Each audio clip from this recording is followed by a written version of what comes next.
excited. I got a parcel arrived today from a company called Layouts From You For You. They were recommended to me by someone on Facebook who'd done lighting on their layout. So I went on their website. They've got a good website. Got quite carried away ordering lighting, so I think I'm going to be busy. But so what I've got here is I've ordered 4 sets of these lights that will go on the outside of the buildings just to illuminate doorways and that. I think they'll look really effective. So I've got a couple of there and 2 more there, so there's 4 of those. I've ordered some older fashioned, quite tall lighting that will go around the shunting yard, the approach and that to there. So each of those got 2 lights on them. There's 4 in there, I think. Then I've got 2 really tall old fashioned yard lights. So they'll go in the shunting area for the actual yard itself. And then I've got the platform lights, again gone for an old fashioned style of platform light. They'll go along the platform hopefully. And then a more modern street light that will go on the actual station approach road. There's 6 in there, yeah, a pack of 6. And then I've got a strip of LEDs, so I can just wire those inside. I think you do it in 3s, you do the cut marks there inside the building, so the buildings have some light inside them as well. And I couldn't resist but get a little brazier, flickering brazier that I'll have in the yard with maybe a couple of workers standing around it. So lots of lighting to do, all quite reasonably priced, and really quick service. Came in 2 days of ordering, so really impressed with that. I've ordered, most of them are designed for 12 volts, so they've all got resistors already attached by the looks of it. So I don't think I'll have to do any soldering of resistors on them. And then they'll just fit into the 12 volt DC socket, which is on my Morley controller accessory socket. So I'll probably have to use a chop block or something just to wire them together. So yeah, going to be plenty busy doing lots of wiring of the lights. So I'll show you how I get on. So one of the issues with the lighting that I found, and I think it's the same with all lighting, it's not just the ones I've bought looking online that it looks like they're all the same, is that the lights, although they're pre-wired, as you can see they're quite short, the wires, and they're really, really fine. I don't know if you can even see that those wires there, but they are almost hair thickness, maybe slightly thicker, but yeah, very fine. So they're not really easy to wire into anything, as well as being very short, so they wouldn't reach anyway. So I had a quick look on YouTube and online to see what others do, and basically what most people do is just wire a positive and negative wire onto those, so that they can reach their chop blocks, and to give them a decent wire to actually wire into as well. So it's going to involve a bit of soldering, which I haven't done before. But my wife does have a soldering kit for some jewellery making, so I can borrow that and have a go at wiring these, which is going to be fun. So wish me luck, and I'll show you how I get on. So I've got them all wired up. That wasn't easy, I have to say, as a first time. It was a bit of a challenge. And a big shout out to Model Rail Baseball, who I found on YouTube. They've got a video of how to wire up the lights. So that was really useful, and I pretty much just followed them exactly what they said. I'll insert a clip here of me doing one just so you can see what I do. But in fact, all you do is you wind the 2 wires around each other, and then just put a bit of solder and then run the solder along just to seal them together. So they don't come apart. So it's fairly simple, but it's a bit fiddly. With my shaky hand and my dodgy eyesight, yeah, not great. So it took me pretty much a whole evening to do all these. The little ones that go above the door were particularly challenging because they're so fine. The wire is so fine that again, wiring that was a challenge. And the other one that I found really difficult was doing the little LED strips and trying wiring them on the end. I don't know if you can see that, quite messy. It does work, fortunately, but yeah, just trying to get that, because because they weren't held together, so you had to hold them together, place the soldering iron, place the solder, hope nothing moves and hope it all works. So that was a bit frustrating as well. But I got there in the end, a bit of perseverance, and I'm sure just by doing a whole evening of doing that, it's probably improved my soldering skills a bit.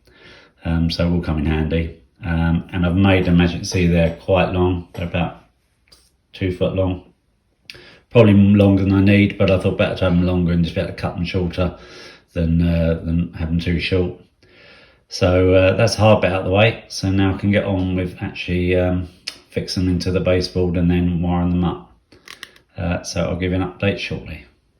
So before I start drilling the holes in the actual baseboard and fitting them in, I thought I'd quickly show you how I'm going to fit them onto my layout.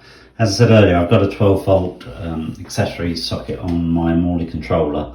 So the aim will be to use these blocks, like a bus block, which I've got off eBay.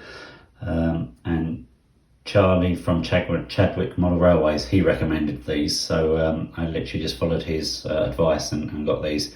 The good thing about them is I can just wire the positive and negative straight from the controller into each one side of these, and then all that strip of positive and all that strip of negative will be live just with that one feed. And then I've actually got more than these, so I can actually link them to the next one and have more, so I can get lots of lights. And because these are quite big and chunky and the screws in the middle, I should be able to get 2 light feeds into each one of those. So yeah, I'm going to be able to get 2, 4, 6, 8, 10, 12, 14, 16 light feeds into that one alone. So that's the plan, is to fit these into the board and then wire them into here and then connect it to my controller. I'm also going to put some heat shrink. I've got a pack of heat shrink here. I'm going to heat shrink each of these connections so that there's no chance of them short circuiting. The reason I haven't done it yet is because the heat shrink does make it slightly thicker, so it might be actually too thick to get through the hole. I'll need to keep the hole quite small for the base of the lights to fit in. So the plan is, although that my heat shrinks are slightly bigger than that one there, so the plan is to feed them through, then put the heat shrink on and warm it up just so it shrinks to seal it, and then cut it to the length and then connect it to the blocks. And then connect that to the controller, and hopefully that will all work when it's all done. So fingers crossed, and we'll see how I get on.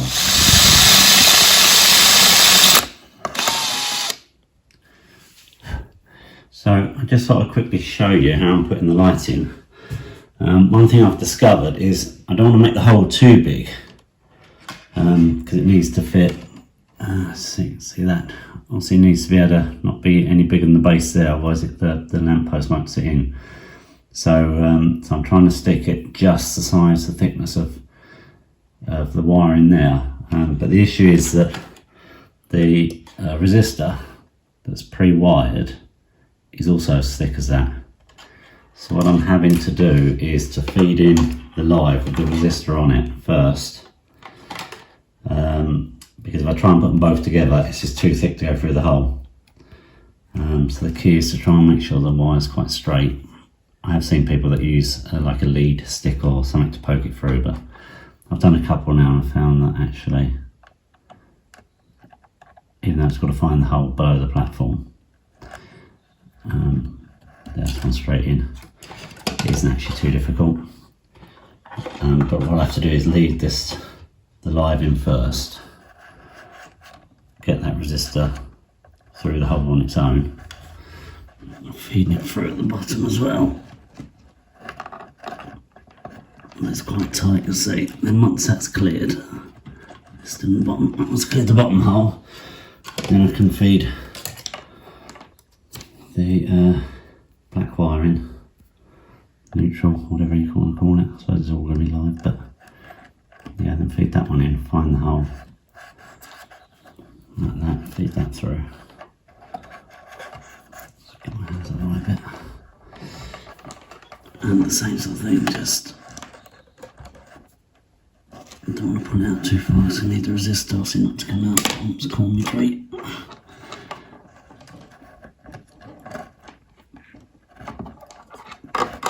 There you go, and they're both through now. And now I can pull it down to that one. And there you go, and that's in. So now what I'll do is put the sleeve with the shrink insulating tube, whatever it's called, the shrink wrap, shrink tubing onto both of those now underneath, because I wouldn't have got those through the hole definitely with those on as well. So I'll do that now and then wire it up. So I thought I'd just quickly show you that. I'll go on and do the rest, and then hopefully you'll see them all illuminated shortly. So after a full day of wiring, all my lights are finally in place, and amazingly they actually work. Before I show you them on, I thought I'd just quickly show you how I've actually wired them up. So as I think I said earlier, I've got this 12 volt DC accessory outlet, and you can see there I've got a brown and blue, which is for live and negative wires going from the back of that controller, and then they go under the baseboard. The live goes via just a little push on and off push switch, so I can turn them on and off independently, and then the live then goes to those bus bars that I showed you previously.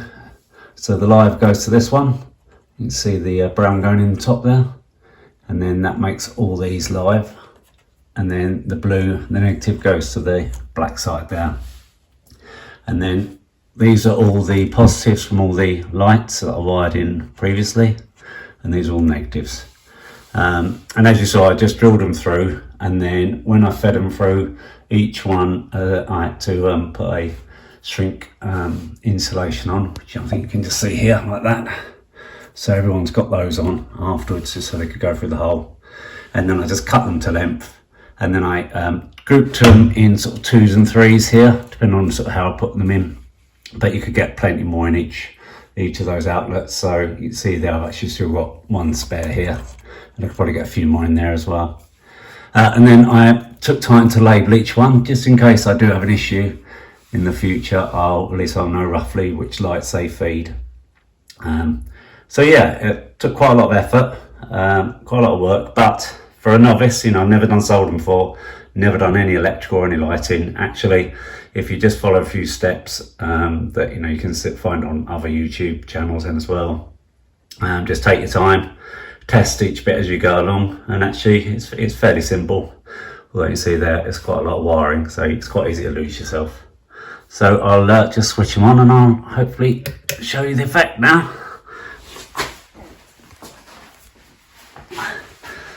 So probably be help if I actually turn off the lights in here, but I'll show you before I turn the lights off first, actually, so you can see. So I've got my station lights. Now they're not completely fixed in. I've actually just used a bit of blue tack to hold them in position in the right way, just in case I have an issue before I commit to gluing them. But the sort of the blue tack, well, I think it's white tack, but it does actually hold them pretty much where you want them anyway. So I might actually even leave that, because at least if I have an issue I want to change them in the future, it's easy. So I've got my station lights along here, got 6 of those along the platform. Then I've got in front of it, I've got street lights. So I've got one there and a couple in front there. And then I've got the LED strip with the 3 LED lights that is inside. So you can see the inside now is quite well illuminated, and you can actually see the seating and the floor and that, like I put in previously. And then, as you can see, I've got a lamp over the top of the doorway as well. This side, I've got more of those station lights, and then I put an extra light I had spare, so I put them just to illuminate the walkway across there as well. Then moving to the actual shunting yard, I've got one of the big floodlights there in the middle. Then I've got these lights, which don't look like they're on, but if I angle up you might be able to see they are actually on. You can see it in the dark. And then I had a couple of these extra lights over the doorway, so I put one that side and I put one over the loco shed up there. Then again I put another 3 bulbs into the goods shed, so you can see the crane inside. Some more of those old-fashioned yard lights there. And then probably the piece I'm most pleased with actually is the coach. So I'll put some lights in the coach, and hopefully you can now see there is some people inside having dinner. And then I put this light, it's a little bit low, so I might bend it up a bit, but I just didn't want to risk breaking it on the outside, so it illuminates the deck area as well. And then over here, I've got another yard light, and then I've got my brazier flickering away and the man warming himself up on it. That's pretty much all the lights are in position, so I'll just turn the main light off and you'll see it in the darkness. So there we go. Had to go into the other room to turn the actual lights of this room off. So, but you can now see it. I was worried that I'd actually put too many lights in there. I got a bit carried away, but actually it's you know, it's pretty good. I don't think it's too many. Like I say, you can actually see that lighting works really well. So there's a good yard, all nicely lit up. You can see now the effect of these floodlights as well, illuminates it quite nicely. Same over here with the brazier, you can see that better now, flickering away. And I do like the way that this light over the loco shed just casts a little shadow over the locomotive that's in there. It actually looks brighter on the camera than it is. It's slightly darker in real life. I think the exposure on the camera just makes it look slightly lighter. And again, the same effect over the doorway of the interior of the actual station. Really pleased with that. And then those little modern lights, street lights, illuminate the road quite nicely. And then you can just see all the station lights as well. I may put another light underneath the canopy here because it's still a little bit dark on the canopy, even though there's lights actually in the station. Obviously we'll go through, and then you can see this side as well. So yeah, as I said earlier, it's a lot of hard work, but really worth it. I think it just adds another dimension to the railway, having lights. So I'm really pleased with that. Pleased I've done it all now. So I'll just finish this video with a few locomotives running at night as well. So thanks very much for watching. Hope you found it useful. You know, if you are first time like me, then just give it a go. It isn't that difficult at all. It's it can worry a bit and think about resistors and lighting and that, but it's fairly simple. You just follow some basic rules, and actually it's quite easy. So yeah, just give it a go. So thanks very much for watching. Please subscribe if you want to see future videos, and give me a like if you like this video. Thanks very much, and I'll just finish with my locos running.